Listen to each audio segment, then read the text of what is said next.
আত্মবন্ধন PSSM ত্রিপুরার পর্দায় আপনাদের স্বাগত জানাচ্ছি আজকের ধ্যানের অনুভূতি শেয়ারিং অনুষ্ঠানে। প্রিয় বন্ধুরা, এর আগেও আমাদের অনেক মাস্টারদের শেয়ারিং অনুভূতিগুলো আপনাদের সামনে তুলে ধরেছি এবং তাদেরও যেমন অ্যামেজিং অনুভূতি ছিল, আজকেও এমনই এক ব্যক্তিকে আপনাদের সামনে হাজির করব যার ধ্যানের অনুভূতি থেকে আমাদের অনেক কিছু শেখার আছে কি করে আত্মজ্ঞানের পথে আমরা উন্নতি করব, শেখার আছে কি করে আমরা নিজে আত্মনির্ভর হব, কি করে আমরা রোগ থেকে নিরোগ হব, কি করে আমরা ধ্যানী হব। সমস্ত বিষয় আপনাদের ক্লিয়ার এবং পরিষ্কার পরিচ্ছন্নভাবে সুন্দর অনুভূতি আমাদেরকে শেয়ার করতে চলেছে আজ সোমাভূষণ ম্যাম। ম্যাম, আপনাকে স্বাগত, ওয়েলকাম আমাদের শেয়ারিং অনুষ্ঠানে। আপনি যদি আপনার মূল্যবান অনুভূতিগুলো তাহলে আমাদের ভীষণ আমরা আত্ম উন্নতির পথে অগ্রসর হওয়ার একটা ধাপ পাই। ম্যাম, আপনি শুরু করুন। আত্মবন্ধন, আমি গুরু ব্রহ্মর্ষি পত্রিজিকে প্রণাম জানিয়ে, আমাদের ধ্যানের মাস্টার সন্দীপ স্যারকে প্রণাম জানিয়ে এবং অন্য সকল দিব্য আত্মাদের প্রণাম জানিয়ে আমি শুরু করছি। আমার যে ছোট ছোট অভিজ্ঞতাগুলো সেগুলো আমি আপনাদের সামনে তুলে ধরছি। আসলে আমি এখানে যখন এসছি তখন আমি সন্দীপ স্যার বা PSSM এই সম্পর্কে আমার কোনো ধারণাই ছিল না যে পিরামিড সেন্টারও আছে যেখান থেকে মেডিটেশন করানো যায় বা করা হয় বা এখানে ধ্যান শেখানো হয়। তো একদিন হঠাৎই গুগল সার্চ করতে করতে আমি পেলাম যে PSSM। এটা দেখে আমার নিজেরও একটুখানি আগ্রহ জাগলো যে ব্যাপারটা কি। তখন দেখি যে এখানে মেডিটেশন শেখানো হয় বা ধ্যান শেখানো হয়, যেখান থেকে রোগ নিরাময়, মানসিক শান্তি এবং আত্মজ্ঞানের বিকাশ হয়। তো আমি স্যারের সঙ্গে মেসেজে যোগাযোগ করি। তারপর দিনই স্যার আমাকে তার উত্তরে আমাকে লিঙ্ক দিয়ে পাঠান, বলেন যে রাত্রিরে যাতে আমি জুম ক্লাসে জয়েন করি এবং তার সঙ্গে আমাকে কিছু ভিডিও পাঠান যেগুলো আমাকে উনি দেখতে বলেন। তখনও স্যারের সঙ্গে আমার ফিজিক্যালি কোনো দেখা বা কথাবার্তা কিছুই হয়নি। তো যেদিন প্রথম আমি ক্লাস জয়েন করি সেদিন আমাদের মাস্টার জগদীশ স্যার ক্লাস নিচ্ছিলেন। ওনাকে দেখে এবং ওনার মানে এত নম্র ব্যবহার বা ওনার কথাবার্তায় এত নমনীয়তা এবং ওনার মুখের যে একটা স্নিগ্ধতা, ওইটা দেখে আমি মানে সত্যি আমি কি বলবো মানে অভিভূত যে এরকমও দর্শনধারী কোনো মানুষ হয়। তার সাথে সাথেই আমি দেখি আজকে আমার যিনি ইন্টারভিউ নিচ্ছেন বা যিনি আমার সঙ্গে আছেন সেই মিঠুবালা বিশ্বাস ম্যাডামকে, ওদের দুজনকে দেখে সত্যি আমি একটুখানি আশ্চর্যান্বিত হয়ে যাই যে মুখে এত স্নিগ্ধতা হতে পারে। কারণ তখনও আমার কিন্তু এখানকার আমাদের যে ধ্যানের মাস্টার সন্দীপ স্যার, ওনার সঙ্গে আমার তখনও পরিচয় হয়নি বা ওনাকে আমি দেখিও। তো তারপর তো প্রথম দিন ক্লাস নিলাম। প্রথম দিনই আমার ছোট্ট একটা অভিজ্ঞতা হয়। ধ্যান করতে করতে আমি যেন একটা আলোর রেখা দেখতে পাই, একটা সাদা আলো, যেটা বড় থেকে ছোট হতে হতে আমাকে অনেকটা দূরে মিলিয়ে নিয়ে গেল। আলোটা মিলিয়ে গেল এবং আমিও আলোটার সঙ্গে সঙ্গে চলে গেলাম। এটা ছিল আমার একদম প্রথম দিনের একটা ছোট্ট অভিজ্ঞতা। তো আমাদের ধ্যান শেষে সবারই অভিজ্ঞতা শেয়ার করতে হয় বা আমরা সবাই করিও, এবং এটা আমরা খুব আনন্দের সঙ্গেই করি। তো আজ থেকে 4 মাস আগে যখন প্রথম আমি আমার অভিজ্ঞতা শেয়ার করি, তখন মিঠু ম্যাম এবং জগদীশ স্যার দুজনেই বলেন যে বাহ, খুব ভালো। তো তখনও ঠিক আমি বুঝতে পারিনি যে আমি এটাতেই মানে আমি আমার আনন্দটা খুঁজে পাবো, সত্যি কথা বলতে যেটা আর কি। তো আমি একটু বেশ ভালোই লাগলো আমার সেদিন যে বাহ, ভালো তো, ধ্যান ধ্যান করলে এরকম দেখা যায়। তো তারপর আমি ধ্যানটা কন্টিনিউ করতে শুরু করলাম। আর তখন মানে প্রতিদিনই যেন ওই সময়টাতে একটা নিজের মনে মানে নিজেই নিজের মতো করে একটা বসে যেতাম, যে কেউ আমাকে ফোর্স করতো বা কোনো কিছু, ওইসব নয়। বেশ মানে ভালো লাগতে শুরু করলো। আরেকদিন আমি ধ্যান করছি, হঠাৎ আমার মধ্যে মানে আমার মনে হলো কে যেন ঠিক মানে আমার কপালে একটা বুড়ো আঙুল ছুঁয়ে দিয়ে, যে সে মানে পুরো কপালটাকে বুলিয়ে দিয়ে গেল। মানে আমার সারা গায়ে পুরো লোম খাড়া হয়ে উঠেছিল সেদিন। যে মানে আমি স্পষ্ট অনুভূতি ছিল এটা আমার, যে মানে কেউ বুড়ো আঙুল দিয়ে আমার কপালটা পুরো বুলিয়ে দিয়ে গেছে। যেন মনে হচ্ছে যে মানে আমার সেই দুর্ভাগ্যগুলো সবগুলো মুছে দিয়ে চলে গেছেন। এমন এমন একটা আর কি, এমন একটা আমার একটা মনে হচ্ছে। তো আরেক দিনের প্রায় সময় আমি যখন ধ্যান করি তখন মানে আমার মনে হয় যে একটা ঠান্ডা হাওয়া একটা আসছে, আমার মানে একদম পুরো শীতল করে দিয়ে যাচ্ছে আমাকে। আরেকদিন এমন ধ্যান করছি, কোথাও বৃষ্টি নেই, কোথাও কিছু নেই, অথচ আমার মুখে জলের ফোঁটা পড়ছে। কোত্থেকে পড়লো কি পড়লো তা জানি না। সেদিন আবার আমাদের চিনু ম্যাডাম আরেকটা অভিজ্ঞতার কথা শেয়ার করেছিলেন, যে নীল মনোহর যে পাহাড়টা নিয়ে দাঁড়িয়েছিলেন, সেই পাহাড়টা যখন উনি নিয়ে এসেছিলেন তখন নাকি বৃষ্টি হচ্ছিল। তো চিনি ম্যাডামের কথায় যে সেই বৃষ্টির জলের ছিটাটাই হয়তো বা আমার কাছে এসে পড়েছে। জানি না অতটা ভাগ্যবান আমি কিনা, তবে যাই হোক, কোথাও থেকে তো একটা পড়েছে, সেটা তো ঠিক। এবং সেই জলের ফোঁটাটা পড়ে একদম পুরো আমার মানে সেই গাল বেয়ে একদম আমার মুখের ভেতরে ঢুকে গেছে। এরকম অনেক অভিজ্ঞতাই আমার মধ্যে হচ্ছে হচ্ছে মাঝখানে আমার কোনোদিন কোনো অভিজ্ঞতা ছিল না, তখন আমার মনটা খারাপ হয়ে গেল, কি জানি ধ্যান করলে কি অভিজ্ঞতাগুলো জাস্ট খালি দুদিনের জন্য, তারপর আর হয় না। তো তারপর আবার কিছুদিন বাদে ধ্যান করছি লক্ষ্মী পুজোর দিন। এবছর লক্ষ্মী পুজোর দিন আমি দুপুরবেলায় ধ্যান করছি, সরি লক্ষ্মী পুজোর আগের দিন দুপুরবেলায় ধ্যান করছি। আমার মেয়ে আর আমার আমার হাজবেন্ড গেছে প্রতিমা আনতে। তো ধ্যান করছি আমি তখন, তখন হঠাৎ করেই মানে একজন দেবীর মুখটা আমার সামনে ভেসে উঠলো।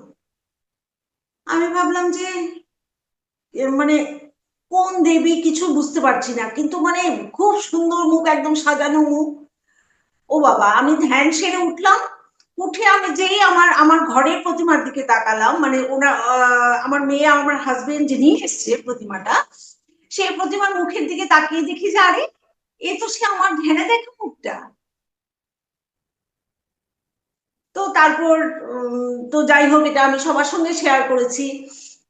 আমি স্যারকেও বলেছি, বা আমি আমার ধ্যানের ক্লাসেও বলেছি, যেটা এটা সত্যি মানে এটা আমার কাছে মানে খুবই আশ্চর্য লেগেছে। স্যার সবসময় বলতেন যে অতীতের জিনিস দেখা যায় বা সমস্যার সমাধান হয়, এরকম স্যার এটা বলতেন সব সময়। দিন যেমন দেখেছি যে বুদ্ধের মূর্তি সেটা রূপান্তরিত হয়ে মহাদেবের মূর্তিতে পরিণত হয়ে গেছে। তো এটা আমি খুব যে দেখেছি সেটা খুব আবছা একটা দেখেছি। তো একদিন আমি এরকম দেখতে দেখতে হঠাৎ একদিন আমি স্যারের বাড়িতে যাই, কারণ স্যারের বাড়িতে তো রোববার দিন অফলাইন ক্লাস হয়, তো আমি স্যারের বাড়িতে প্রথম গেছি। সেদিন সেদিন স্যারের সঙ্গে আমার সামনাসামনি দেখা। তো স্যারের বাড়িতে গিয়ে স্যারের ওখানে বসে আমি ধ্যান করছি। এরকম অভিজ্ঞতা আমার আর কখনো হয়নি। স্যারের বাড়িতে যেটা হয়েছে, স্যারের বাড়িতে ধ্যান করতে মানে ধ্যান জাস্ট আমি শুরু করেছি, তখনই মানে আমার দু কানে বাজছে যে মেঘের গর্জন, প্রচন্ড মেঘের গর্জন হচ্ছে। কোনো বৃষ্টি টৃষ্টি নেই, কিন্তু মানে মেঘের সে গুরু গুরু গুরু গুরু আওয়াজ হচ্ছে। ও বাবা, একটু পরে দেখি কোথা থেকে একটা বড় একটা পাখি এলো, পাখির সে দু ডানায় ভর করে আমি যেন কোথায় উড়ে চলে যাচ্ছি। হ্যাঁ, সে ডানা দুটো দিয়ে আমাকে আঁকড়ে ধরে রেখেছে পাখি, আর আমি পাখির উপর বসে মানে পুরো মহাকাশ ভ্রমণ করে এসেছি। তো আসার পর তারপর আমি স্যারকে যখন বললাম, স্যার আমাকে বললেন যে কেন বললেন না, ওনাকে কেন কমান্ড দিলেন না যে এখানে নিয়ে যান বা ওইখানে নিয়ে যান। আমি বলছি স্যার এই ব্যাপারগুলো তো আমি জানি না, কারণ এগুলো সবগুলো আমার কাছে নতুন। কৈলাসে নিয়ে যেতে বলছিল বোধহয় স্যার, আমাদের স্যার বলেছিল যে যে কেন হ্যাঁ, বললেন না কৈলাসে নিয়ে যান। আমি বলছি স্যার কিছু জানি না, হ্যাঁ, বা এটা কি হচ্ছে আমার সাথে সেটাই তো বুঝতে পারলাম না আমি। তো একদম যাই একদম হোক, অ্যামেজিং অ্যামেজিং। ম্যাম, হ্যাঁ, আপনি বোধহয় স্যারের ঘরে মানে যেখানে মেডিটেশনটা করছিলেন ওটা বোধহয় পিরামিড মেডিটেশন ছিল। একদম এটা এটা পিরামিড মেডিটেশন সেন্টার। আর হ্যাঁ, সৌভাগ্যবশত পিরামিড মেডিটেশন সেন্টার কি হয় বা পিরামিডের কেমন হয় সেটাও আমি এই প্রথম স্যারের ওখানে গিয়ে দেখেছি। অ্যাকচুয়ালি আমার কোনো আইডিয়াই ছিল না এটা সম্পর্কে, হ্যাঁ, বা পত্রিজি স্যার বলুন বা এইসব, মানে এইরকমও যে একটা মেডিটেশন সেন্টার হয় সেটা সম্পর্কেও আমি আসলে জানতাম না। হুম, তো এখানে গেছি। আর তারপর এই জাস্ট কিছুদিন আগে, 2-3 দিন আগে আমি দেখলাম, আমি আমার ঘরেই ধ্যান করছিলাম সেদিন। আমি সর্বোচ্চ সময় নিজে একা একা ধ্যান করেছি 2 ঘন্টার মতো। তো 2 ঘন্টা ধ্যান করতে করতে একটা সময় মানে আহ, প্রচন্ড গরম লাগছে, মানে অসম্ভব গরম লাগছে, পুরো ঘাম বেয়ে বেয়ে পড়ছে। আমি হঠাৎ নিজেকে আবিষ্কার করলাম সেই কন্যাকুমারীর বিবেকানন্দ রকে। বিবেকানন্দ রকে একটা ঘর আছেন, ঘর আছে যেখানে সবাই বসে ধ্যান করে, ওখানে ওম লেখা আছে। ঠিক ওই ঘরটাতে আমি আমার নিজেকে আমি আবিষ্কার করলাম, যে ওইখানে বসে আমি ধ্যান করছি। তারপর আমি ধ্যান সেরে ওখান থেকে বেরিয়ে ওখানে একটা পাথরের উপর ভারত মাতার আমাদের যে ম্যাপটা, যে মানচিত্রটা সেটা আঁকা আছে, সেটাকে দেখলাম। দেখে তারপর আমি ফিরে এসে ওখানে যে কন্যাকুমারীর মন্দির আছে সেই মন্দিরের দেবীকে দর্শন করে আমি আবার আমার বাড়িতে চলে এলাম। দারুণ দারুণ অসাধারণ অসাধারণ ধ্যানের অনুভূতি। তো আমি তথা আমাদের দর্শকবৃন্দদের এটাই জানতে চাই ম্যামের কাছ থেকে যে ম্যাম কত সময় আমাদেরকে ধৈর্যর সাথে বসলে পারে এরকম একটা অনুভূতি আমরা অনুভূতির মধ্যে পৌঁছাবো। আসলে ম্যাডাম ব্যাপারটা হয়েছে কি, দেখুন, ধ্যানে বসলে যে আমার কনসেন্ট্রেশন চলে আসে এমন নয় কিন্তু। হ্যাঁ, আমাকে একটু সময় নিতে হয়, কারণ প্রথমত মাথার মধ্যে অনেক চিন্তা এসে ঘুরপাক খায়, সেই চিন্তাগুলোকে সরিয়ে শ্বাসের প্রতি নজর দিতে গেলে বা তারপর আবার হয়তো বা সেই চিন্তাগুলো আবার ফিরে আসে, তখন আবার সে ওটা থেকে বেরিয়ে এসে আমার ধরুন প্রায় 30-40 মিনিট তো এখানেই চলে যায় নিজেকে ওই জায়গাটাতে নিতে। তো সেদিন যখন আমি 2 ঘন্টা সময় ধ্যান করেছি তখন সেই অভিজ্ঞতাটা আমার হয়েছে। তা আমার মনে হয়েছে যে খুব অল্প সময়ে হয়তো বা এগুলো আসে না। এগুলোর জন্য একটুখানি বেশি সময় এটাতে দিলে, তার এক নাগাড়ে বেশি সময় দিলে হয়তো এটা হয়। কারণ আমি দেখেছি যখনই এক নাগাড়ে আমি সময় দিয়েছি তখনই আমি পেয়েছি। আর স্যারের বাড়ির অভিজ্ঞতাটা তো এটা একটা আলাদা জিনিস, কারণ স্যারের বাড়ির ঊর্জা আর আমাদের বাড়ির ঊর্জার মধ্যে নিশ্চয়ই অনেক পার্থক্য আছে। হুম। হ্যাঁ ম্যাম, আমরা তো সুমা ম্যামের থেকে একটা সুন্দর মেসেজ পাই যে আমাদের রোজ ধৈর্যের সাথে বসতে হবে, হাল ছেড়ে দিলে হবে না। যে না, 30 মিনিটে আমাদের হয়ে যাচ্ছে, হলো না আজকে আমি করব না বা আমার দ্বারা কিছু হচ্ছে না, এই ব্যাপারটা একদমই করা যাবে না। আমাদের শ্বাসের প্রতি মন দিয়ে নজর দিয়ে করে যেতে হবে। আমরা নিশ্চয়ই আমাদের ধ্যানে গভীর থেকে গভীরের দিকে পৌঁছাবো। ঠিক আছে ম্যাম, আপনি কন্টিনিউ করুন আপনার সুন্দর অনুভূতিগুলো। এমন নয় যে মানে আমার প্রতিদিনই আমার ধ্যানে মনোযোগ আসে, সেটা কিন্তু নয়। হ্যাঁ, অনেক দিনই হয় যে আমি হয়তো বা ঘন্টাখানেক বসেই রইলাম কিন্তু মনোযোগ এলো না, কিন্তু তারপরেও না আমি হাল ছাড়ি না। হ্যাঁ, মানে আমি বসে থাকি, আমি নিজেকে আনার চেষ্টা করি, কিন্তু যখন দেখি যে 1 ঘন্টা মতো হয়ে গেছে কিন্তু তারপরেও আসেনি তখন উঠে যাই, মনটা একটু খারাপ লাগে। আবার হয়তো বা ঘন্টা দুয়েক পর আবার গিয়ে চেষ্টা করি। এমনও হয় যে কোনো কোনো দিন একদমই মনোযোগ আসে। হুম, সেদিন হয়তো বা ভাবি যে কি হলো ব্যাপারটা। তো তারপর আবার তারপর দিন আবার চেষ্টা করি। আমার এরকমও হয়েছে যে 4-5 দিন পুরো আমার মনোযোগ আসেনি, কিন্তু তবুও মানে আমি আমার অভ্যাসটাকে আমি ত্যাগ করিনি। আর এই অভ্যাসটা ত্যাগ করিনি বলেই আমার মনে হয়েছে যে এই জায়গাটাতে হয়তোবা আমি টিকে যাব। হুম, এই জায়গাটাতে হয়তোবা আমি টিকে যাব, কারণ এখানে হ্যাঁ, ধ্যান না হলে, ধ্যানে যদি মনোযোগ না আসে সেদিন মন খারাপ হয়, সেটা ঠিক। কিন্তু মানে এটা থেকে আমি সরে যাব এটা আমার মনে হয়নি কখনো। আর এটা তো আসলে শুধু ধ্যানের প্ল্যাটফর্ম, তো ঠিক আছে, ধ্যানের প্ল্যাটফর্ম, অবশ্যই এটা ধ্যানের প্ল্যাটফর্ম। তার পাশাপাশি স্যার আমাদেরকে এমন অনেক কিছু কাজ দেন যেগুলোতে আমরা খুবই আনন্দ পাই, এবং এগুলি আমরা যারাই করি না কেন সবাই হয়তো বা খুব আনন্দ সহকারে এগুলো করে থাকি। হুম, তো ধ্যানের অনুভূতি বলতে এখন এখন অব্দি আমার এগুলি হয়েছে। ও আরেকটা অনুভূতি আমার হয়, এটা আমার প্রায় দিনই হয়। যেমন ধরুন, ধ্যান করতে করতে মনে হলো যেন আমি কোথাও উপরে উঠে গেছি, আবার যখন চোখ খুললাম তখন যেন মনে হলো যে আমি আকাশ থেকে মাটিতে নেমে এসে পড়লাম। এবং পড়লাম যে সেটা কিন্তু আমি বুঝতে পারি, কেন আমি বুঝতে পারি, কারণ আমার পা গুলো পুরো হড়কে সামনের দিকে চলে যায়। কাজে এটা আমি বুঝতে পারি, কিন্তু কোথায় যাই কোথায় থাকি সেটা বুঝি না। হ্যাঁ, কিন্তু সাধারণ ম্যাম, অ্যাস্ট্রাল ট্রাভেল খুব খুব সুন্দর। হ্যাঁ, অ্যাস্ট্রাল ট্রাভেল হয়তো বা, কিন্তু কোথায় যায় সেটা বুঝতে পারি না। হ্যাঁ, বা কে নিয়ে গেলেন বা সাথে কে আছেন তা জানি না, কিন্তু এই জিনিসটা আমার হয়। এই জিনিসটা প্রায় দিনই আমার হয়, আমি দেখেছি যে বসে আছি, হঠাৎ যখন মানে ধ্যানের প্রায় শেষ মুহূর্ত, তখন দেখলাম যে পাটা সামনের দিকে এগিয়ে গেল, আমি যেন একটু ঝাঁকুনি খেয়ে উঠলাম। এটা আমার হয়। আর ধ্যানের ঊর্জা যখন আমি গ্রহণ করি সেটা আমি বুঝি, কেন বুঝি, কারণ মাথা পুরো ভার হয়ে যায়, শরীর দিয়ে যেন কি একটা মানে একদম উপর থেকে নিচ অব্দি আলাদা একটা সেন্সেশন হয়, সেটা আমি বুঝি। হ্যাঁ, মানে ভার হয়ে যায়, তারপরে ধরুন মানে গাটা শিরশির করে উঠলো, গরম লাগলো। হ্যাঁ, তারপর চোখগুলো যেন মানে আরো শিথিল হয়ে গেল, শরীরটা যেন আরো শিথিল হয়ে গেল, সেটা আমি বুঝতে পারি। আর এই ধ্যান করার পরে তো আমার অনেক দিকে অনেক উন্নতি হয়েছে। হ্যাঁ ম্যাম, সেটাই শুনবো। অসাধারণ স্পিরিচুয়াল জার্নি, আধ্যাত্মিক জার্নিতে ম্যাম আজকে এই অবস্থায় যেখানে দাঁড়িয়ে আছে, একজন গভীর ধ্যানী ব্যক্তি না হলে এই পর্যায়ে পৌঁছানো যায় না।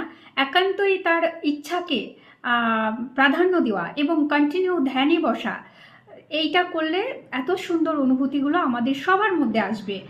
তো ম্যাম তো স্পিরিচুয়াল জার্নিটা সুন্দর করে আমাদেরকে বললেন, বা উনি কোন স্তরে রয়েছে আমরা সবই বুঝতে পারছি। এবার আমাদেরকে বলুন আপনি মানসিকভাবে কতটা কেমন উন্নতি করেছেন, বা আগে কেমন ছিলেন, আর ধ্যানে আসার পরে আপনার মানসিক উন্নতি কতটা হয়েছে, বা মানসিকভাবে আপনি কেমন আছেন? দেখুন, বেসিক্যালি আমি খুবই হাসি খুশি একটা প্রাণবন্ত একটা প্রাণোচ্ছল মেয়ে ছিলাম। তো উম, গত 5-6 বছর ধরে আমার মধ্যে আমি যেন মানে আমি আমার নিজেকে আমি হারিয়ে ফেলেছিলাম, সত্যি কথা যেটা বলতে গেলে। আমার সেই হাসি খুশি ভাবটা কিছুই ছিল না। আহ, আমি দিনে দিনে যেন মানে ডাউন হয়ে যাচ্ছিলাম একদম। ইভেন মানে আমার তো এরকম হতো যে মানে আমি রাস্তায় বেরোবো, সত্যি কি আমি বেরোতে পারবো, মানে আমি আমার আত্মবিশ্বাসটা পর্যন্ত আমি হারিয়ে ফেলেছিলাম। হ্যাঁ, তো এমন এক জায়গায় তখন কি করব, কোথায় যাব, কি করব, সবাই বলতো যে মেডিটেশন ভালো, মেডিটেশন ভালো। কিন্তু মেডিটেশনের সঠিক রাস্তা আমি সত্যি আমি খুঁজে পাই। সবাই বলতো যে 5 মিনিট মেডিটেশন করো, 20 মিনিট মেডিটেশন করো, কিন্তু ওনারা যে মেডিটেশন কথা বলতেন সেটা ঠিক আমার পছন্দ হতো না, বা সেটা আমি ঠিক করতে ইন্টারেস্টেড ছিলাম না। হ্যাঁ, তো তারপরেই আমি স্যারের এটা খুঁজে পাই। তো স্যারের এটা খুঁজে পাওয়ার পর আমি যখন শুরু করি, তখন আহ, যে মানে ধরুন, আমি ধ্যান শুরু করার প্রায় 10 দিনের মাথাতেই স্যার আমাকে একটা পিডিএফ পাঠিয়ে বলেন যে আপনাকে ক্লাস নিতে হবে। হুম, তো আমি কখনো ক্যামেরার সামনে এতগুলো লোকের সামনে ক্লাস নেব, সেটা যেন মানে আমি মানে বিশ্বাসই করতে পারছিলাম না। সে আমি তখন স্যারের কাছ থেকে আবার একটু সময় চাই, স্যার আমি মাত্র নতুন, আমি এখন পারবো না। তো স্যার আবার 5 দিন পরে স্যার বলে দিয়েছেন যে আপনাকে কালকে ক্লাস নিতে হবে। না, সরি, স্যার রাত্রিবেলা ফোন করে বলেছেন শোভা ম্যাম আপনার কাছে আছে তো কাগজটা, আপনি তাহলে আজকে ক্লাসটা নিয়ে নিন। তখনও কিন্তু আমার আত্মবিশ্বাস একদম তলানিতে। হুম, সেই অবস্থায় দাঁড়িয়ে আমি সেদিন প্রথম ক্লাস নেই, এবং ক্লাস নেওয়ার সাথে সাথে জগদীশ স্যার বলে যে একটা ইন্টারভিউ দিতে হবে। ঠিক আছে, দেওয়ার পর তখন আমার মনে হলো যেন আমি আমার আত্মবিশ্বাসটা আস্তে আস্তে আমি ফিরে পাচ্ছি। তো তারপর তো স্যার তারপর রুটিন বানিয়ে দিলেন, সপ্তাহে 2 দিন করে করতে হবে, মোটামুটি সকালে আর রাত্রিরে। তো সকালবেলাটাই আমি অ্যাটেন্ড করতে পারি না, তার জন্য আমি রাত্রিবেলাটাই করি। তো এখন তো ক্লাস নিচ্ছি রীতিমতো, নিয়ম নিয়ম করেই ক্লাস নিচ্ছি। বা আবার যখন স্যার যখন কখনো কখনো বলেন যে আজকে একটু ক্লাসটা নিতে হবে, সেরকম ভাবেও নিচ্ছি। তার মধ্যে স্যার আমাকে আরেকটা কাজ দিয়েছেন, সেটা হলো একটা ইংরেজি বইয়ের বাংলা অনুবাদ করে সেটাকে পাঠ করা, স্বাধ্যায় করা। তো সত্যি বলতে কি, মানে এগুলো যে আমার দ্বারা সম্ভব হবে ম্যাডাম, সেটা আমি কোনোদিন মানে চিন্তাতেও আনিনি আমি। মানে গত 5-6 বছরে আমার এমন অবস্থা যে ওই জায়গা থেকে উঠে আমি এখন এখানে সাবলীল ভাবে আমি সবকিছু করতে পারছি, সেটা তো আমার কাছে মানে একটা সাংঘাতিক ব্যাপার। আমি কোনোদিন বুঝতেই পারিনি যে আবার আগের আমি আবার হতে পারবো। জানি না স্যারের কি করে, কোথায় এত আত্মবিশ্বাস, বা কোথায় কি, বা উনি কি ভেবেছেন। স্যারের সহযোগিতায় আমি আজকে এই জায়গাতে এসে দাঁড়িয়েছি। একটা সময় আমার এমন ছিল ম্যাডাম যে আমি যে দোকান থেকে গিয়ে কোনো একটা জিনিস কিনে আনবো, সেইটুকুনিও আমার মানসিক অবস্থা ছিল না। আমার মনে হতো যে আমি যে এটা কিনে আনবো এটা সবার পছন্দ হবে তো। আমি একটা পরনির্ভরশীল হয়ে গেছিলাম, যে সব ব্যাপারেই মানে আমার আনন্দ দুঃখ সবটাই যেন মানে পরের উপর নির্ভর করবে, এরকম একটা জায়গায় আমি চলে গেছিলাম। তো আজকের দিনে দাঁড়িয়ে আমি বলবো যে আমি আমার হারানো আত্মবিশ্বাস ফিরে পেয়েছি। এখন আমার কারোর সাথে কথা বলতেও যেমন অসুবিধা হয় না, তেমনি আমার ক্যামেরার সামনে দাঁড়িয়ে দুটো কথা বলতেও কোনো ভয় লাগে না। এর জন্য পিএসএসএম এর কাছে আমি কৃতজ্ঞ, সত্যি আমি কৃতজ্ঞ। আর কৃতজ্ঞ আমি মাস্টার সন্দীপ স্যারের কাছে। উনি যদি আমাকে এই সহযোগিতা একটু না করতেন, তাহলে হয়তো আমি আজকের জায়গায় আমি দাঁড়াতে পারতাম না। এটা হলো আমার মানসিক দিক। এবং আমি সত্যি বলছি ম্যাডাম, আমি ধ্যানের মাধ্যমে আমি আমার আনন্দকে খুঁজে পেয়েছি। এই ধ্যান আমাকে মানসিক শান্তি দিয়েছে, এই ধ্যান আমাকে মানসিকভাবে অনেক শান্ত করেছে, আমার আবেগকে সংযত করেছে। আমি সত্যিই খুব ইমোশনাল ছিলাম, এবং এই ইমোশনাল হওয়ার কারণে আমি অনেক কিছু সহ্য করছি। কিন্তু আজকে এই ইমোশন গুলো আমাকে এখন আর কোনো কিছু ভাবাই না। এখন মনেই হয় না যে কে আমার জীবনে থাকলো, কে আমার জীবনে থাকলো না, কে আমায় ভালোবাসলো, কে আমায় ভালোবাসলো না, এসব আর এখন আমাকে কিছু ভাবাই না। ও আপনাকে বলতে ভুলে গেছি, আর একটা অভিজ্ঞতা আমার হয়েছিল ধ্যান করতে করতে, এই জায়গাটা আমি মিস করে গেছি। প্রথম একদিন আমি দেখেছি নিজেকে আমি মৃত অবস্থায় দেখেছি। তো স্বাভাবিক মৃত অবস্থায় দেখে আমি একটু ঘাবড়েই গেছিলাম যে কি হলো ব্যাপারটা। তো আমি দেখেছি যে আমাকে এমন আমাদের বাড়ির দোতলা থেকে নামিয়ে একতলায় নিয়ে গিয়ে তুলসী মঞ্চের সামনে রাখা হয়েছে, সেখানে আমার মেয়ে আমাকে ঘিরে আছে। তো এটা দেখার পর আমি স্যারকে বলেছিলাম যে স্যার কি হলো, আমি এমন কি দেখলাম। তো স্যার বলেছেন হয়তো আপনি আপনার পাস্ট লাইফ দেখেছেন। আমি বলছি না স্যার, এটা আমার এখনকার বাড়ি, সুতরাং পাস্ট লাইফের কোনো প্রশ্নই নেই। তো তখন স্যার আমাকে বলেছেন যে আপনি একটা কাজ করুন, আপনি সেবার কাজে নিজেকে নিয়োজিত করুন, বা আপনি পত্রীজির কাছে সংকল্প করুন, মহাবতার বাবাজির কাছে সংকল্প করুন যে আমি সারা জীবন সেবার কাজ করব। তাহলে এরকম ভাবে হয়তো বা আপনার সোল প্ল্যানটা একটু চেঞ্জ হতে পারে, বা নয়তো বা হয়তো বা আপনাকে অন্য ডাইমেনশনে নিয়ে গিয়ে অন্য সেবার কাজ করাবে।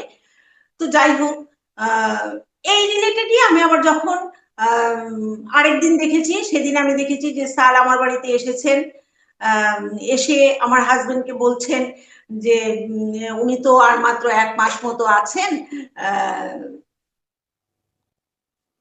তো তারপর আমি আবার সেই দিন থেকে আমি আবার 1 মাস অব্দি আমি আবার গোনা শুরু করে দিয়েছি, হ্যাঁ, যে কোন দিন সেই 1 মাসটা হবে। মনে মনে মনে মনে একটুখানি ভয়ও পাচ্ছি, আর পত্রীজিকে আর মহাবতারজিকে বারবার করে করে ডেকে যাচ্ছি, ওনাদের কাছে নিজেকে সারেন্ডার করে দিয়েছি, বলেছি যে ঠিক আছে, যদি এখানে যদি নাও থাকতে পারি তাহলে অন্য কোনো ডাইমেনশনে যাতে আমার করা হয়। যাক, তবে সৌভাগ্যের বিষয় যে সেই 1 মাস আমার কেটে গেছে। হয়তোবা পত্রীজি, মহাবতার বাবাজি যদি এমন কিছু আমার জীবনে ঘটতো, হয়তোবা ওনারাই ওইটার পরিবর্তন নিশ্চয়ই করেছেন। হ্যাঁ, তো তো স্যারকে আমি একদিন আমার বাড়িতে ডাকার সৌভাগ্য আমার হয়েছিল। স্যার এসেছিলেন, সাথে চিনু ম্যাডাম এসেছিলেন, রাখি ম্যাডাম এসেছিলেন। ওনারা এসে আমার বাড়িতে ধ্যানও করে গেছেন, কারণ আমি আমার বাড়ির ঊর্জাটা একটুখানি বাড়াতে চেয়েছিলাম। হুম। তো বা ধরুন, আমি কি আমি আমার যেন মনে হতো যে মানে একটা নেগেটিভিটি কিছু একটা আছে বাড়িতে, যেটা আমি ফিল করতাম। তো স্যাররা এসে ধ্যান করে যাওয়ার পর সেই জিনিসটা এখন আর আমি আর ফিল আর করি না। হ্যাঁ, এর মধ্যেই স্যার আমাকে একটা আমি আবার আগের কথায় ফিরে আসি, যে যে ইংরেজি বইটার কথা বলেছিলাম যেটা বাংলা করতে, বইটা the untold story of Sita. হ্যাঁ, এই বইটা বাংলা অনুবাদ। তো সেই বইটা আমার এখন চলছে সিরিজটা। স্যার বোধহয় 4টা আপলোড করা হয়েছে। তো সেই বইটা পড়তে গিয়েও না আমি দেখেছি যে মানে ধ্যানের মাহাত্ম্য কতটা, এবং ধ্যানের মাধ্যমে কি কি ধরনের অনুভূতি হয়, ধ্যানের মাধ্যমে কি কি জানা যায়, এবং সেটার সাথে আমাদের যে ধ্যানের ক্লাস এবং অন্যান্য মাস্টারদের যে ধ্যানের অনুভূতিগুলো দেখি বা শুনি, সেগুলোর সাথে অনেক মিল পাই, সেগুলোর সাথে অনেকটাই মিল পাই। তো সুন্দর আমার সুন্দর। আমি আমার জন্য আমি একটা সঠিক জায়গা খুঁজে পেয়েছি। স্যার আমাকে সেদিন বলেছিলেন ডিটাচমেন্টের কথা। হ্যাঁ, যে ডিটাচমেন্ট অভ্যাস করতে হবে। সেই ডিটাচমেন্টটা আমার এসেছে ম্যাম। আমি অনেক দিক দিয়ে আমি দেখেছি যে আমি নিজেকে ডিটাচড আমি করে ফেলতে পেরেছি। হ্যাঁ, আমি নিজেকে অনেক অনেক জায়গা থেকে আমি ডিটাচ করে ফেলেছি। আগে যেমন মানে ধরুন এক জায়গায় সবাই মিলে বসলে একটা সমালোচনার একটা ব্যাপার, এটা তো হয়ই, এটা তো আমাদের মানুষ মাত্রেই আছে। সেই জিনিসগুলো এখন আমার ভালো লাগে। আমার যেন মানে কারোর সম্পর্কে নিন্দা করব বা ও করব, ওগুলো আমার এখন আর ভালো লাগে না। বা ঈর্ষা বলুন বা লোভ বলুন, সেগুলো আর এখন যেন মানে আর খুঁজে পাই না।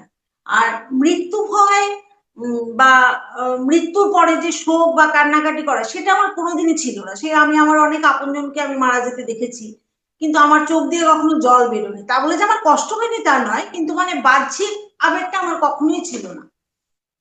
সেটা আমি অনেকটাই মনে হয় যেন আমি কাটিয়ে উঠতে পেরেছি। আমার মধ্যে ডিটাচমেন্টটা খুব ভালো করে এসছে, সেটা আমি বুঝতে পারি না। এবং যতটাই ডিটাচমেন্ট আসছে, ততটাই যেন মানসিক শান্তিও আসছে। খুব হ্যাঁ, সুন্দর। বা কি জানি, হয়তো বা এটা স্বার্থপরতার লক্ষণ কিনা, কিন্তু আমার মনে হয় যে ডিটাচমেন্ট মানসিক শান্তি আনে। একদমই নয়, স্বার্থপরা তো নয় ম্যাম। এটাই সঠিক সমন্বয় ধ্যানের। আমরা তো ডিটাচ কখন থাকবো? যখন মায়ার জগতে থাকবো। তো ধ্যান এমনই একটা পথ, বা আধ্যাত্মিক যাত্রা এমনই একটা পথ, এই সমস্ত কিছুকে ওভারকাম করা। তবেই তো আমি একজন প্রকৃত আধ্যাত্মিক ব্যক্তি হয়ে উঠতে পারি, তাই না? আর প্রিয় দর্শক বন্ধুরা, ম্যামের মুখে যে মানসিকভাবে যে উনি কতটা ডেভেলপড হয়েছে, তার পরিপ্রেক্ষিতে অনেকগুলো মেসেজ আমরা পাই। যেমন ম্যাম কিছু বছর আগে পুরোটাই নিজের প্রতি একটা আত্মবিশ্বাস সেটা হারিয়ে ফেলেছিলেন। একটা কিছু করবে বা এগোবে, এই বার্তাটা যেন তিনার কারো কাছ থেকে যেন একটা পারমিশন নিতে লাগছে, যে আমি কি এটা করব বা আমি এটা করতে পারি। আর এরকম একটা পর্যায় থেকে উনি ধ্যান করে এখন পুরোটাই আত্মনির্ভর হয়ে উঠেছেন, এবং বুঝতে পারছেন যে এটা কোনটা আমাকে করা উচিত, কোনটা আমাকে করা উচিত নয়। সেই সোমা ম্যামকে যেন সেই কোথায় একটা অজ্ঞানতার ভুক্তভোগী রোগী থেকে একজন স্বনির্ভর আত্মনির্ভর একটা তরতাজা ইয়াং লেডিতে তৈরি করে ফেলেছে মানসিকভাবে। হয়তো আমাদের সত্যি কথা বলতে আমাদের আত্মার তো কোনো বয়স হয় না। তো শারীরিক আমরা বয়সের দিকে এগোই। তো আমরা যতটাই শারীরিক দিকে বয়সের দিকে এগোই না কেন, আত্মার যে বয়স হয় না, সেই যেন একটা ইন্ধন, সেই শুরু। ম্যামের মধ্যে প্রকাশ পেয়েছে। দারুণ লাগলো যে ম্যাম এতটাই ইন্ডিপেন্ডেন্ট হয়ে পড়েছে নিজের প্রতি। খুবই ভালো লাগলো মানসিক দিক থেকে।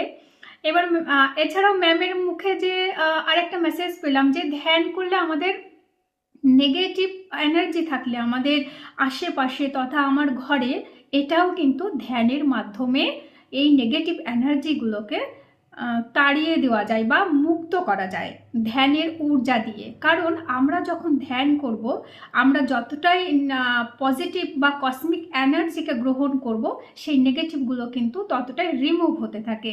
এমনই সুন্দর মেসেজ কিন্তু ম্যাম আমাদেরকে দিলেও।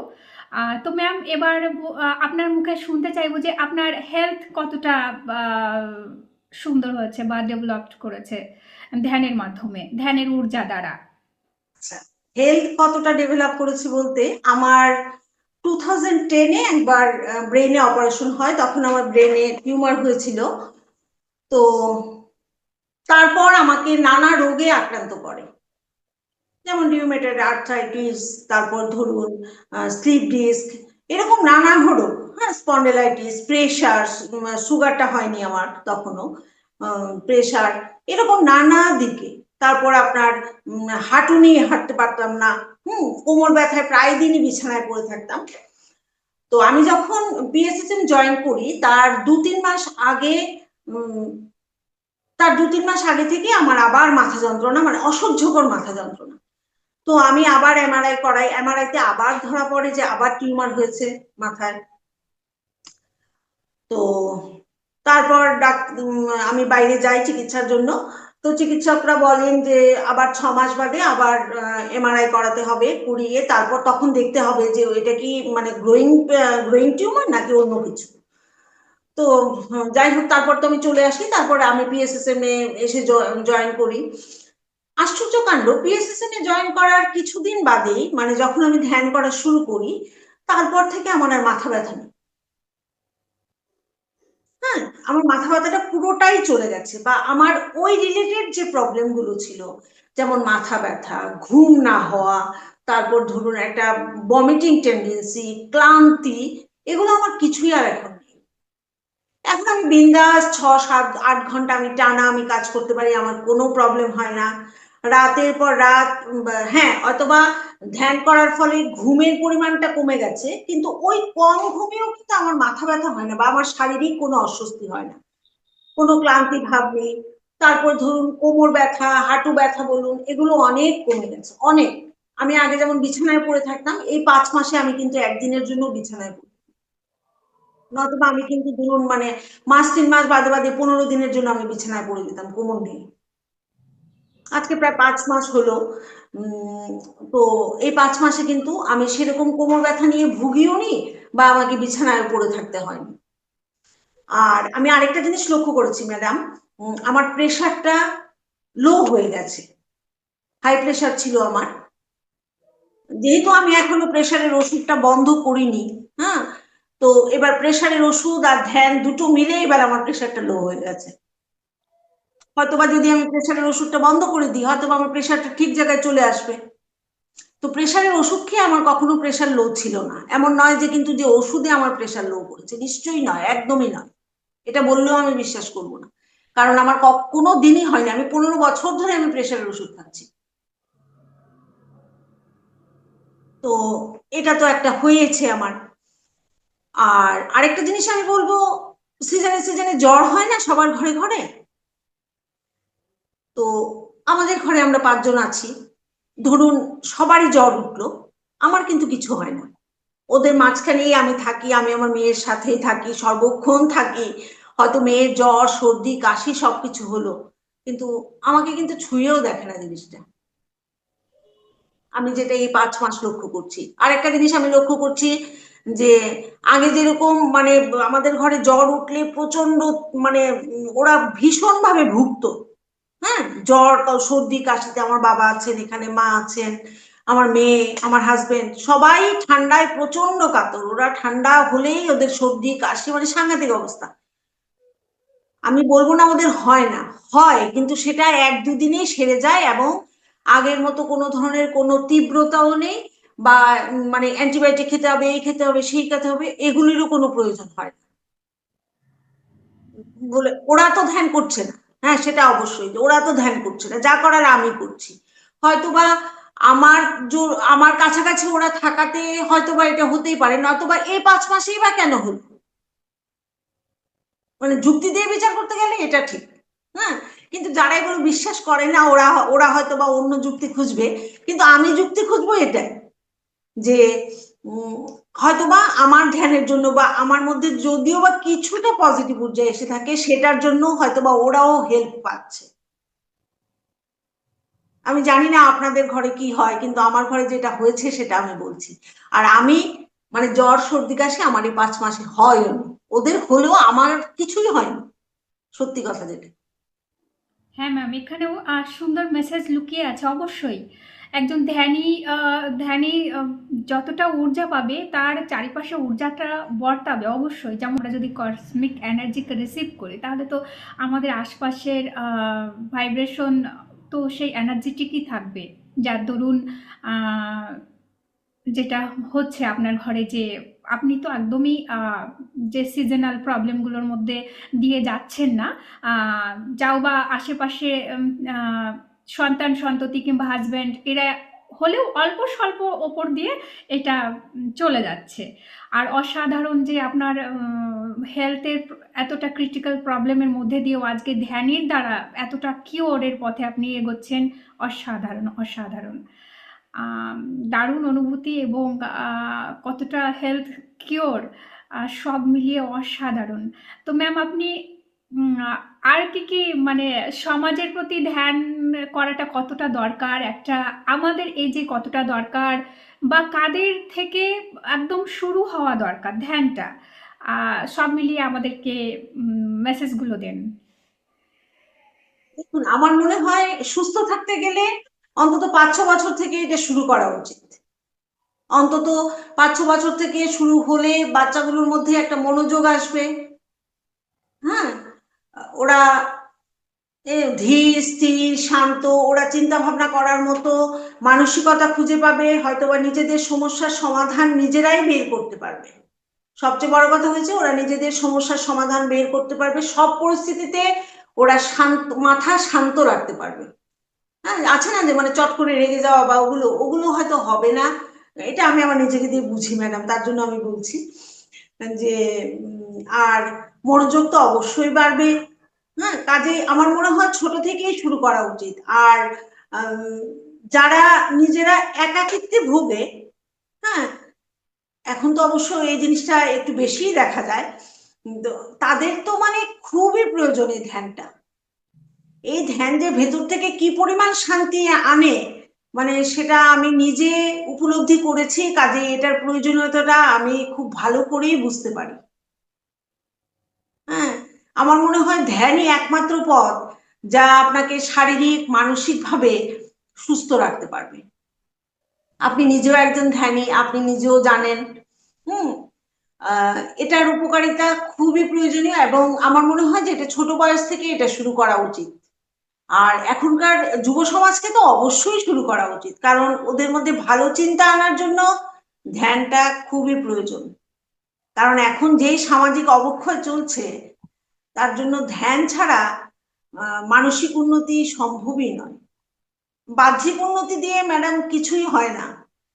যেটা আমি দেখেছি, বাহ্যিক রূপ বলুন বা বাহ্যিক উন্নতি বলুন বা আমাদের স্ট্যাটাস মেনটেন বলুন, এগুলো দিয়ে কিছুই হয় না। যদি আমি আমার নিজেকেই না চিনতে পারলাম, তাহলে আমি আমার নিজের চরিত্র গঠনই বোধহয় করতে পারবো না, এটা আমার মনে হয়। আর প্রত্যেকেরই নিজেকে চেনা উচিত, নিজে কেন, নিজে কি জন্য এসেছি। জানেন ম্যাডাম, সবচেয়ে বড় কথা কি, আমি কিন্তু দর্শনের ছাত্রী ছিলাম।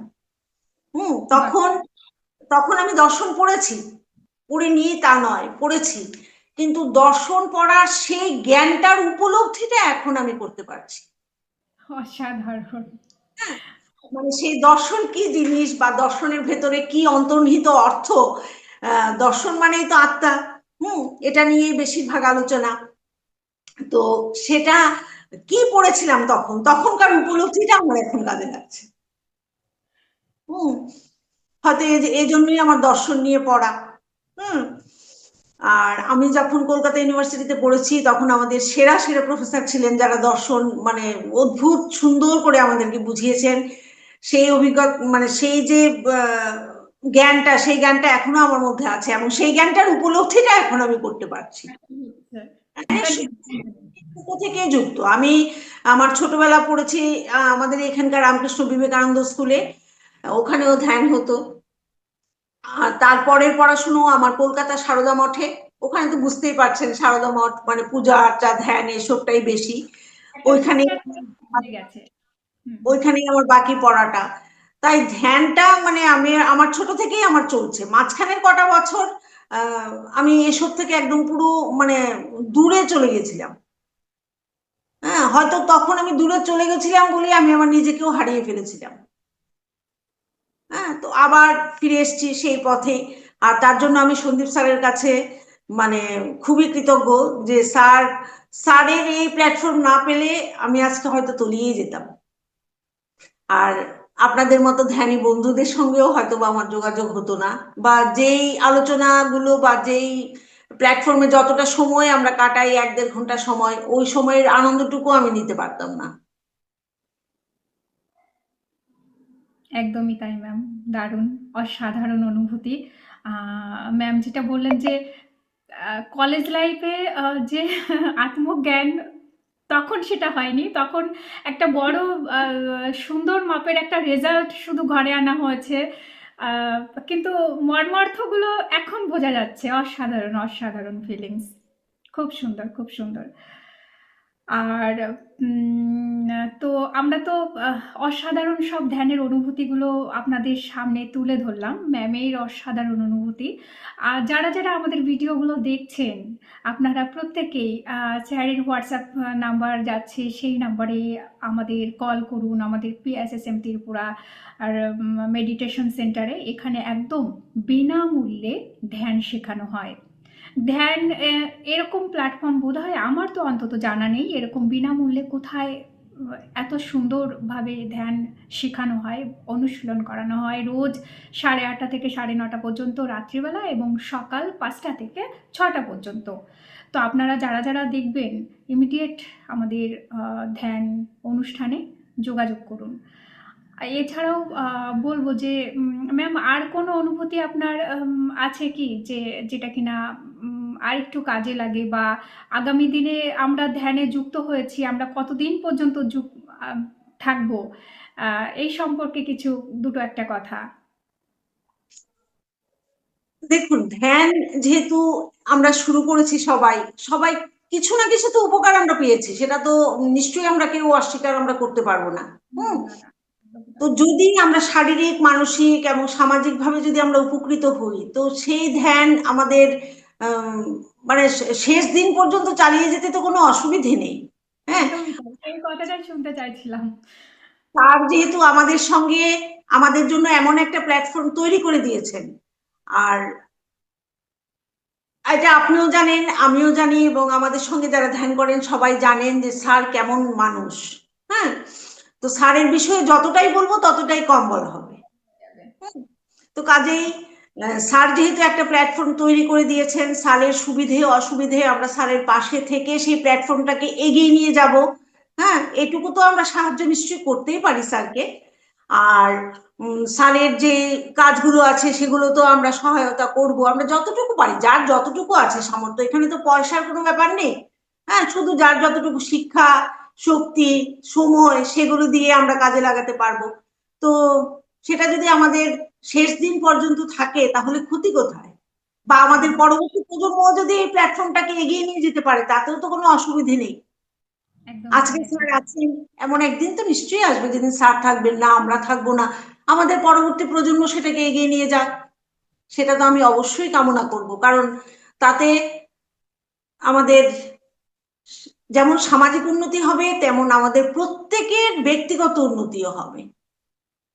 কারণ আমার মতে আত্মজ্ঞান বা অন্তর্দৃষ্টি না থাকলে না উম ঠিকভাবে বাঁচা যায় না, বাঁচার মতো করে বাঁচা যায় না। সবটাই হয়তো বা অর্থ দিয়ে হয় না। আমার প্রচুর প্রচুর অর্থ থাকলো কিন্তু আমার মানসিক শান্তি নেই, সেটাকে হয়তো বাঁচা বলে না।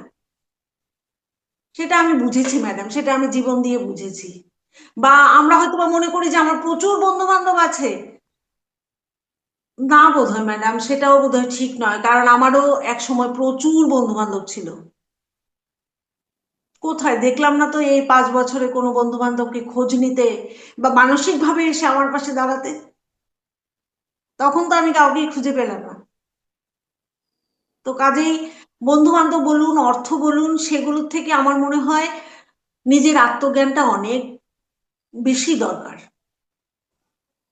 নিজের আত্মজ্ঞান আপনাকে যেমন বিকশিত করবে, তেমনি আপনার পাশের মানুষটাকেও বিকশিত করবে, সমাজকেও এগিয়ে নিয়ে যেতে সাহায্য করবে।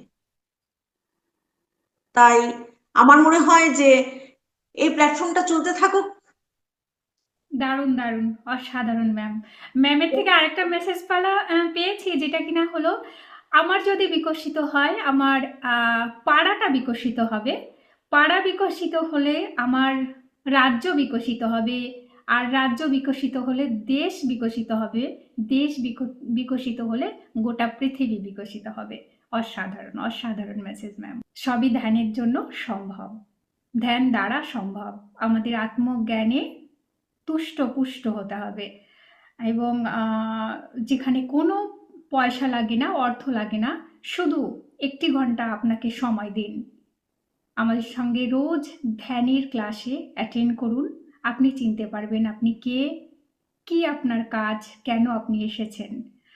এটা তো স্পিরিচুয়াল জার্নি হলো। এছাড়া মানসিকভাবে, শারীরিকভাবে কোনো মেডিসিন, কোনো ডাক্তারই আপনাকে এতটা উন্নতি দিতে পারবেন না, যেটা একটা ধ্যানই করতে পারে আমাদেরকে। তো আর কোনো এক্সপিরিয়েন্স ম্যাম? না, এখন অব্দি আর কোনো এক্সপিরিয়েন্স হয়নি। যা যা হয়েছে আমি সবই বলে দিয়েছি। তবে আমি বলবো যে শুধু ধ্যান, ধ্যান তো অবশ্যই প্রয়োজন, তবে ধ্যানের সঙ্গে সঙ্গে বোধহয় শাকাহারী হওয়াটাও প্রয়োজন, মানে শাকাহারী হওয়ারও বোধহয় প্রয়োজনীয়তা আছে। একদম একদম। হ্যাঁ, সেটা আমি কেন বলবো, যে এটাও আমার একটা অভিজ্ঞতা। হ্যাঁ, ধ্যান যখন আমি প্রথম শুরু করেছিলাম, তখন আমি আমার পারিবারিক কারণেই কয়েকদিন মানে নিরামিষ আমরা খাচ্ছিলাম। তো ওই পর্বটা যখন শেষ হলো, তখন আবার ঘরে আমিষ এলো, তখন খাচ্ছি। আমি ওই যখন খেয়েছি না, তখন আমার মধ্যে মানে ধ্যানটা আমি করতে পারিনি, করতে তো পারিনি, উপরন্তু আমার মধ্যে মানে আমার সারা গায়ে ইচিং প্রবলেম শুরু হয়ে গেছিল। হ্যাঁ, আমি না ব্যাপারটা বুঝতে পারিনি তখন। আমার মেয়ে এমনিতে মানে ধ্যান ট্যান এসবের কাছে ধারে আসে না, কিন্তু আমার মেয়ে একটু স্পিরিচুয়াল, মানে শিব ঠাকুরের খুব ভক্ত। তো মেয়ে বলছে যে মা, আমার মনে হয় তুমি আমিষ খাবার গ্রহণ করছো, তার জন্য বোধহয় তুমি এটা ছেড়ে দাও, দেখো ছেড়ে দিয়ে কি হয় কিনা। হ্যাঁ, সত্যি আমি ছেড়ে দিয়ে দেখলাম যে আমার আর কোনো সমস্যা হয়নি। হুম। তবে অনেকের ধ্যানে এলে আমি শুনি অভিজ্ঞতায় যা বলে, বা আমাদের ক্লাসে শুনি গা হাত পা ব্যথা, ও এই সমস্যা সেই সমস্যা, ওই সমস্যাগুলো আমি ঠিক পাইনি। হ্যাঁ, ওই সমস্যাগুলো আমার মধ্যে হয়নি। কিন্তু আমিষ খেয়ে আমি যে দুদিন ধ্যান করেছি, ওই দুদিন আমার খুব প্রবলেম হয়েছে। আমি এখন টোটালি নিরামিষ খাই, মানে একদম পুরো পেঁয়াজ টেয়াজও আমি কিছুই খাই না, একদম পুরো নিরামিষ খাই। যদিও আমার বাড়ি থেকে 100% আমাকে সমর্থন করে না, কিন্তু বাধাও দেয় না। সত্যি কথা যেটা, ওরা ভাবে বোধহয় নিরামিষ খেলে আমার কি জানি, আমার হয়তো বা শরীরটা খারাপ করবে, হয়তো বা কারণ এতদিন, হ্যাঁ, আমি নিজেও ভালোবাসতাম মাছ মাংস খেতে। সত্যি বলছি, আমার কখনো আমার এক বেলাও আমার মাছ মাংস ছাড়া আমার চলতো না। হ্যাঁ, সেই জায়গা থেকে আমি হুট করে আমি নিরামিষ হয়ে গেছি, নিরামিষাশী হয়ে গেছি। মানে জানেন ম্যাডাম, এখন আমার মনেও হয় না যে না মানে মাছ মাংস একটু খাই, আবার খেতে ইচ্ছে করে, মনেও হয় না আমার। ওরা আমাকে বলে, ওরা আমাকে প্রতিদিনই যখন খেতে বসে তখনই করে, খাওয়ার জন্য বলে, কিন্তু আমার মানে ইচ্ছেই হয় না এটা। আজকে তো 5 মাস হয়ে গেল প্রায়, যে আমি নিরামিষ আহারই গ্রহণ করছি। এবং এটারও একটা প্রয়োজনীয়তা আছে, আমাদের মানসিক ব্যাপারে বোধহয় এটার একটা, নিরামিষ আমিষের বোধহয় একটা প্রভাব আছে ঠিক। হয়তোবা আমিষ খাবারে আমাদের মানে মানসিক উত্তেজনাটা হয়তো বা অনেকটা বেশি হয়, হয়তো বা নিরামিষ খাবারে সেরকম হয় না, হয়তো বা অনেকটা কোমল নির্মল থাকে আমাদের মনটা।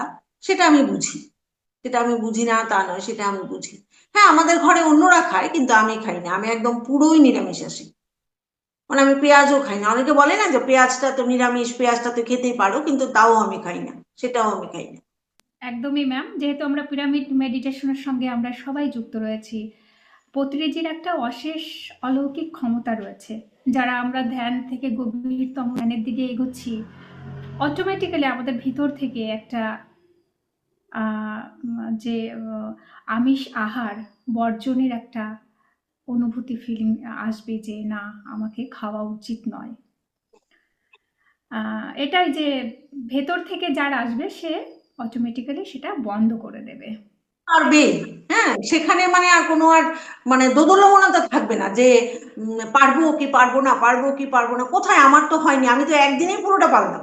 হ্যাঁ, তো সেটা তো অবশ্যই প্রয়োজন। হ্যাঁ, সেটাই। আর ওই যে ধ্যানের থেকে যে পরিমাণে ঊর্জা পাওয়া যায়, তাতে আর বাহ্যিক খাবার নিয়ে অত মাথা ব্যথা তো একদমই থাকে না।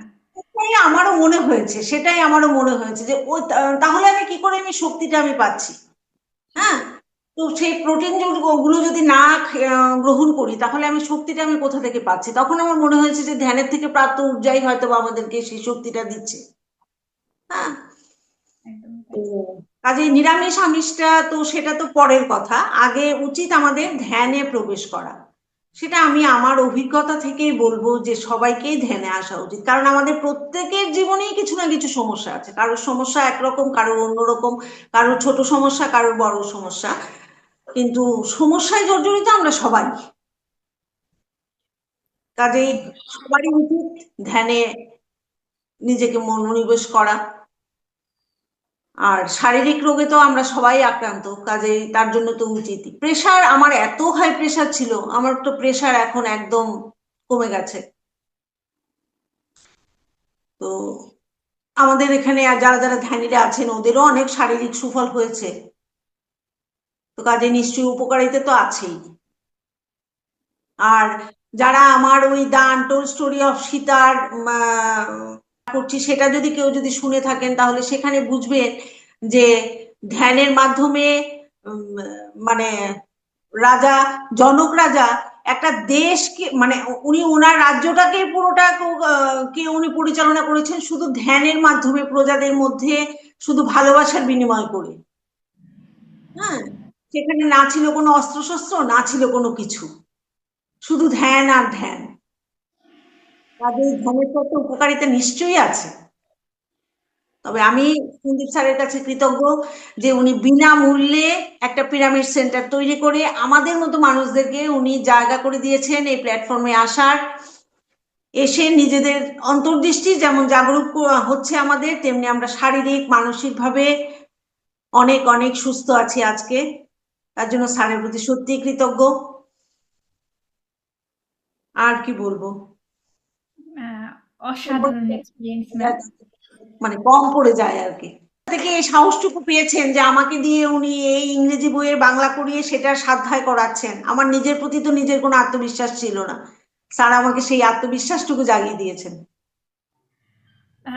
স্যারের কাছে তো আমরা সবাই বাচ্চা, যেহেতু একদম। তিনি তো স্যার, ওই যে বললাম না, বয়সের কোনো এখানে মাপকাঠি নেই। তাই জন্য তিনি তার সন্তানদের দেখলে বা কথার মাধ্যমে ঠিক বুঝতে পারবে যে কাকে দিয়ে কোন কাজ করানো যায়। হয়তো বা উনি এত সেটাই বুঝতে পেরেছেন। হ্যাঁ, তাই। যাই হোক, উনি তো ভেতর থেকে আমার আমিকে তো টেনে তো বের করেছেন। হ্যাঁ, সেটাই তো কেউ করে না, সেটাই তো একদম। স্যার করেছেন। আমরা ভীষণ ভীষণ পরিমাণে কৃতজ্ঞ আমাদের প্ল্যাটফর্মের ওপর, আমাদের স্যারের ওপরে। আর তিনি ঠিক খুঁজে খুঁজে কাকে কোন কাজ দিয়ে কোন কাজ সফল হবে, সেটা ঠিক বুঝতে পারেন, তবেই তো তিনি আমাদের গুরু। তো ম্যামের অসাধারণ মেডিটেশন এক্সপিরিয়েন্স শেয়ার করলো আজকের সেশনে। আমরা নেক্সট সেশনে ওয়েট করছি ম্যামের আরও আরও সুন্দর স্পিরিচুয়াল যাত্রার অনুভূতিগুলো নিয়ে। যখন আবার অন্য কোনো একটা এপিসোডে সেই অনুভূতিগুলো আপনাদেরকে শেয়ার করব। অসাধারণ অনুভূতি। থ্যাংক ইউ ম্যাম আপনাকে আমাদের সুন্দর অনুভূতি শেয়ার করার জন্য।